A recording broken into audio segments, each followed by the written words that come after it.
सूरदास के बारे में जानकारी प्राप्त करने जा रहे हैं। आपका जो बोर्ड एग्जाम होगा उसमें आपसे जो क्वेश्चन पूछा जाएगा, देखो वो किस तरह से पूछा जाएगा।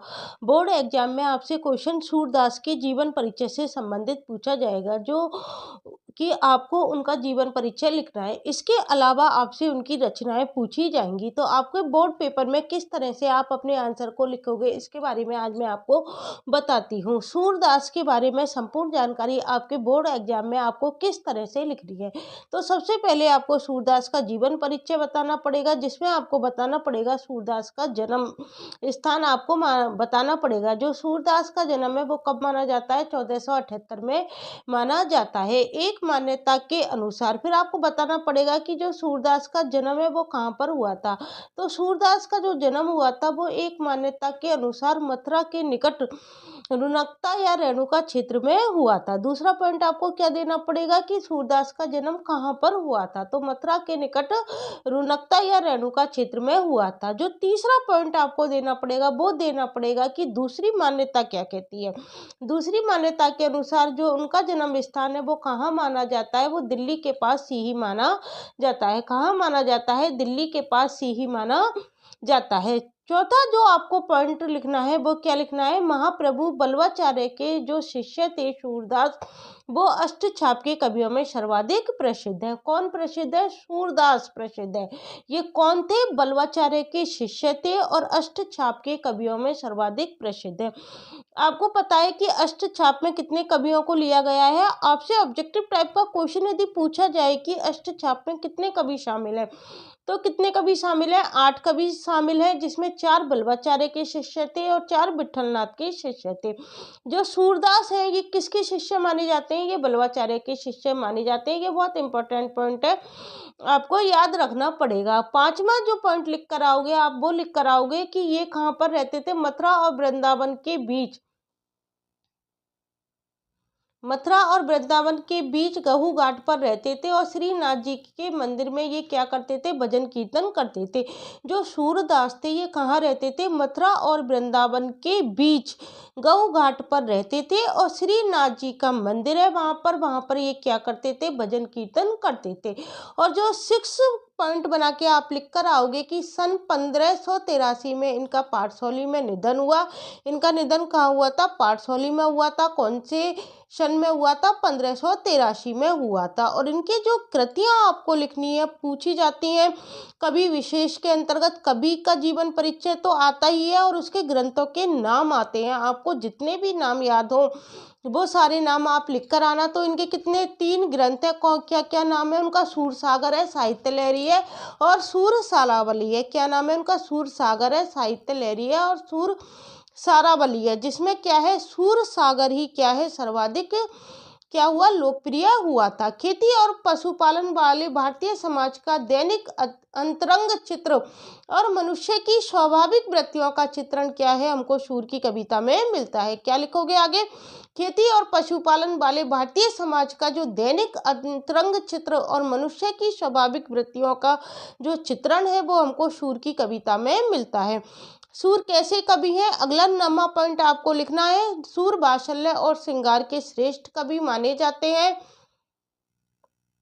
और देखो 10th पॉइंट आप क्या लिखोगे, कृष्ण और गोपियों का प्रेम क्या है, सहज मानवीय प्रेम की प्रतिष्ठा करता है। इनके जो सूर के काव्य में हमको क्या दिखाई देता है, कृष्ण और गोपियों का जो प्रेम है वो किसकी प्रतिष्ठा करता है, वो सहज मानवीय प्रेम की प्रतिष्ठा करता है। 11 पॉइंट लिखोगे आप, सूर ने मानव प्रेम की गौरव गाथा के माध्यम से सामान्य मनुष्य को ही हीनता बोध से मुक्त किया।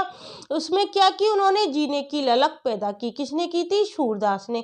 सूरदास ने मानव प्रेम की गौरव गाथा के माध्यम से क्या किया, सामान्य मनुष्य को हीनता बोध से मुक्त किया।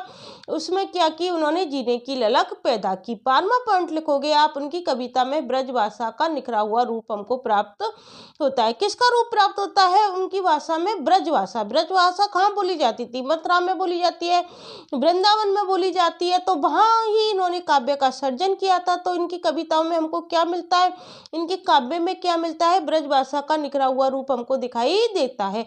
अगला पॉइंट लिखोगे, वह चली आ रही लोकगीतों की परंपरा की ही क्या मानी जाती है, श्रेष्ठ कृति मानी जाती है। इस तरह से आपको सूरदास का जीवन परिचय पेपर में पूछा जाएगा, तो इस तरह से आपको लिखना है।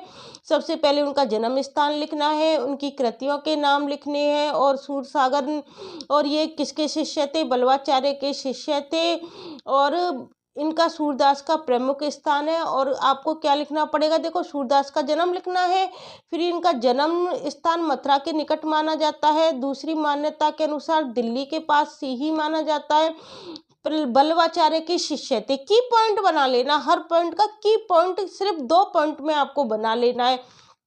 जैसे ये चौथा पॉइंट है, तो चौथे पॉइंट में आपको क्या याद रखना है, केवल बलवाचार्य के शिष्य और अष्टछाप के कवि, तो पूरी लाइन अपने आप लिख लेना। फिर 5वां पॉइंट आपको लिखना है कि याद रखना है कि मथुरा और वृंदावन के बीच रहते थे गऊ घाट पर, और श्रीनाथ जी के मंदिर में भजन कीर्तन करते थे। फिर इनका निधन आपको सन याद रखना पड़ेगा, 1583 में पारसोली में इनका निधन हुआ। 3 ग्रंथ इनके फेमस हैं, सूरसागर है, साहित्य लहरी है, और सूरसारावली है।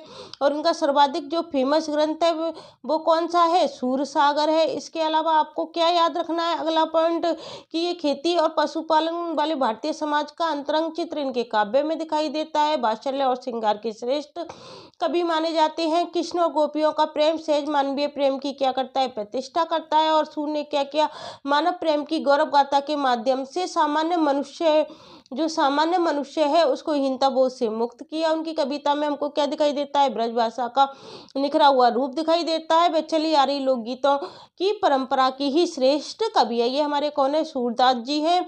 और सूरदास का जीवन परिचय आज मैंने आपको पूरा करा दिया। इसके अलावा आपको इनकी 3 मुख्य कृतियां अच्छी तरह से याद करनी है, क्योंकि पेपर में पूछी जाती है। जो आपके जो पाठ लगा हुआ है उस पाठ में सूरदास के क्या है, 4 पद दे रखे हैं जो आपके सिलेबस के अंतर्गत है। उन पद में से भी क्वेश्चन पूछे जा सकते हैं। तो मैं आपको बता रही हूँ कि ये क्वेश्चन किस तरह से आएंगे। यहाँ क्या है, सूरसागर के ब्राह्मण गीत से कितने पद लिए गए हैं, 4 पद लिए गए हैं।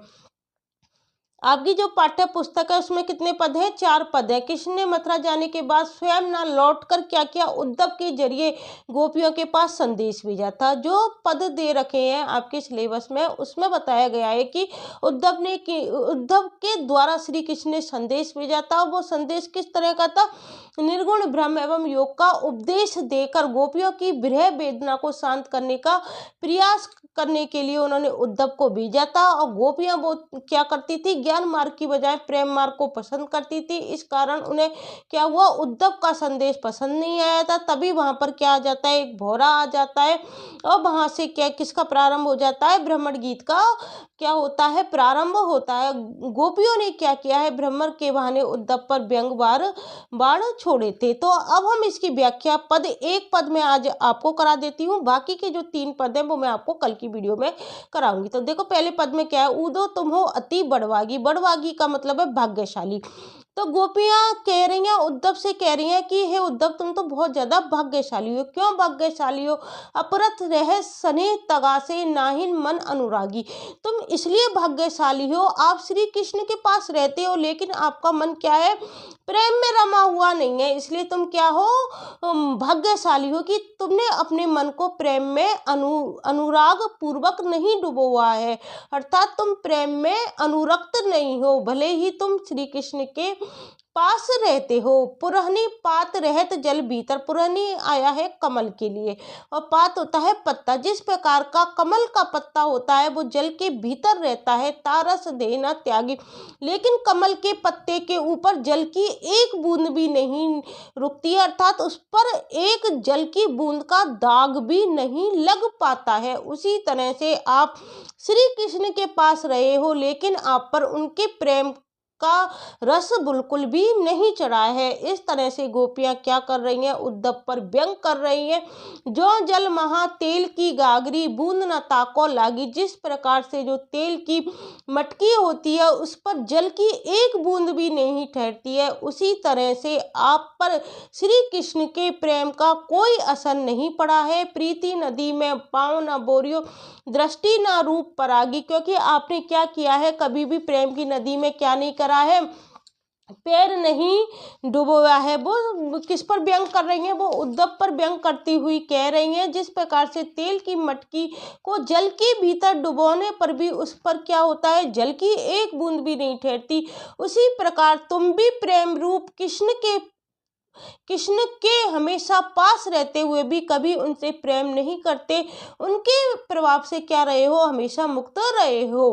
प्रीति नदी में पाँव न बोरियो। तुमने क्या कभी भी, गोपियां कहती हैं कि तुमने आज तक कभी भी प्रेम नदी में अपना पैर तक नहीं डुबोआ है, अर्थात कभी प्रेम के पास तक तुम नहीं भटके हो। दृष्टि न रूप परागी, और तुम्हारी दृष्टि किसी के रूप को देखकर उस पर मोहित नहीं हुई है।